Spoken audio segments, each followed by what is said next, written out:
বাংলাদেশ সম্মিলিত সনাতনী জাগরণ জোটের মুখপাত্র চিন্ময় কৃষ্ণ দাস ব্রহ্মচারীকে রাষ্ট্রদ্রোহ মামলায় গ্রেপ্তার করা হয়েছে।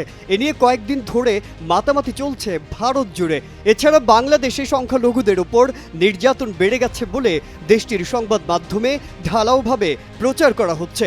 এরই মধ্যে ভারতের পররাষ্ট্র মন্ত্রণালয়ের মুখপাত্র রণধীর জয়সওয়াল এ নিয়ে সাংবাদিকদের বিভিন্ন প্রশ্নের জবাবও দিয়েছেন।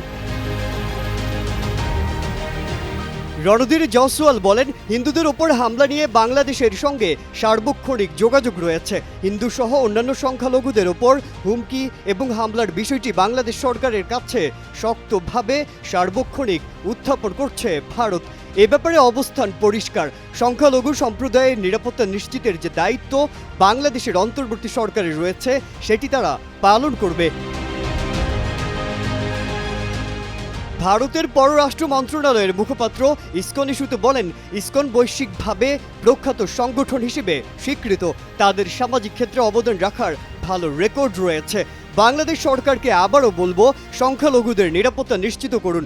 বলেন, চিন্ময় দাসের গ্রেপ্তার নিয়ে বিবৃতি দিয়েছে, সেখানে আইনি প্রক্রিয়া চলমান রয়েছে। আশা করি তার বিরুদ্ধে যে আইনি প্রক্রিয়া চলছে সেটি স্বচ্ছ ও ন্যায় বিচারের ভিত্তিতে হবে। তার যে আইনি অধিকার রয়েছে সেটি পুরোপুরিভাবে তিনি পাবেন। আলোর পথে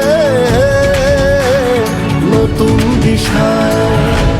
ভারত থেকে বাংলাদেশে পণ্য সরবরাহের বিষয়ে রণধীর জয়সওয়াল বলেন, ভারত থেকে বাংলাদেশে পণ্য সরবরাহ অব্যাহত রয়েছে এবং একইভাবে বাংলাদেশ ও ভারতের মাঝে উভয় দিকেই বাণিজ্য অব্যাহত রয়েছে। 25 অক্টোবর চট্টগ্রামে বাংলাদেশের জাতীয় পতাকার উপর গেরুয়া পতাকা উত্তোলনের অভিযোগে হিন্দু নেতা চিন্ময় কৃষ্ণ দাসের বিরুদ্ধে রাষ্ট্রদ্রোহের অভিযোগে মামলা হয়। এই মামলায় চট্টগ্রামে যাওয়ার সময় শাহজালাল বিমানবন্দর থেকে চিন্ময় কৃষ্ণ দাসকে গ্রেপ্তার করে গোয়েন্দা পুলিশ। পরের দিন চট্টগ্রামের একটি আদালতে চিন্ময়ের বিরুদ্ধে দায়ের করা মামলার শুনানি ঘিরে আদালত চত্বরে ব্যাপক উত্তেজনা তৈরি হয়। এ সময় চিন্ময় কৃষ্ণ দাস ব্রহ্মচারীর মুক্তির দাবিতে আন্দোলনকারীদের হামলায় সাইফুল ইসলাম আলিফ নামে চট্টগ্রামে এক আইনজীবী নিহত হয়েছিলেন। ইসকনের বাংলাদেশ শাখা চট্টগ্রামে আইনজীবী হত্যার সাথে হিন্দুত্ববাদী এই ধর্মীয় সংগঠনের সংশ্লিষ্টতার অভিযোগ অস্বীকার করেছে। তবে international society for Krishna consciousness ইসকনের বাংলাদেশ শাখা চিন্ময় কৃষ্ণ দাসের কোনো কিছুর দায় নেবে না বলে জানিয়ে দিলেও ইসকনের প্রধান শাখা এই হিন্দু পণ্ডিতের পাশে দাঁড়ানোর ঘোষণা দিয়েছে।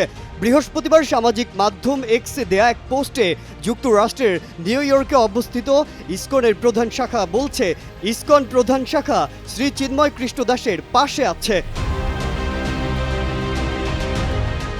মাজহারুল আলম, কালের কণ্ঠ।